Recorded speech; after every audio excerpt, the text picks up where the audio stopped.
আলোকে শিক্ষকের গুলি দেখতে গিয়েছে ব্যারিস্টার সাইদুল হক সুমন। ব্যারিস্টার সাইদুল হক সুমন যে তাকে দেখতে গিয়েছে সে বিষয়ে একটু পরে বলছি। তার আগে জেনে নেওয়া যাক শিক্ষকের বিষয়ে।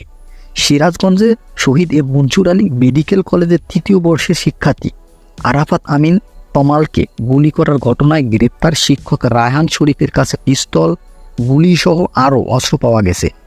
তার কাছ থেকে 7.56 বোরের অত্যাধুনিক 2টি বিদেশি পিস্তল, 81 রাউন্ড গুলি, 4টি ম্যাগাজিন ও 12টি বিদেশি চাকু উদ্ধার করা হয়েছে।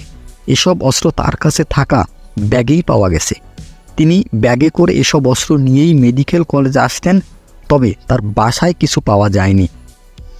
জেলা ডিবি-ওসি জুলহাজ উদ্দিন এ তথ্য নিশ্চিত করেছেন। শিক্ষার্থীর পায়ে গুলি করার ঘটনায় গতকাল রায়হান শরীফকে আটক করা হয়। পরে গুলিবিদ্ধ শিক্ষার্থী তমালকে তার বাবা মাহমুদুল্লাহ আমিনের করা মামলায় তাকে গ্রেপ্তার দেখানো হয়েছে।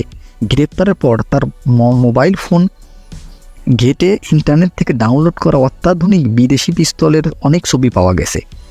আরও অস্ত্র আছে কিনা খোঁজ নিতে গতকাল রাতেই তাকে নিয়ে আর বি কলেজে যে গার্ডের বাসায় অভিযান চালানো হয়, তবে বাসায় নতুন কোনো অস্ত্র পাওয়া যায়নি।